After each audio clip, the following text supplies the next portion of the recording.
চিংড়ি শুটকি ভর্তার জন্য চিংড়ি শুটকিকে ধুয়ে এভাবে কাঠখোলায় ভাজতে হবে।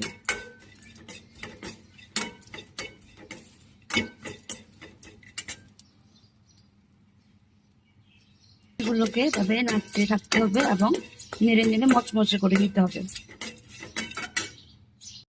চিংড়ি শুটকিগুলো মচমচে হয়ে গেছে, এখন আমি চুলা থেকে নামিয়ে ফেলবো। চিংড়ি শুটকি ভর্তার জন্য আমি মরিচগুলোকে হালকা সিদ্ধ করে নিব অল্প পানি দিয়ে।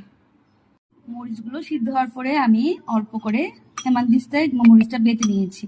এখন আমি চিংড়ি শুটকি, পেঁয়াজ আর মরিচ দিয়ে মাখিয়ে নিব সরিষার তেল দিয়ে।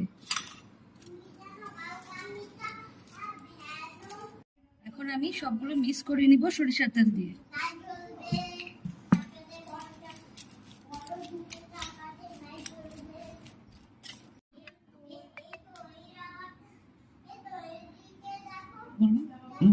চিংড়ি শুটকি ভর্তা হয়ে গেল, আপনারাও এই রেসিপিটি ট্রাই করতে পারেন। Thank you.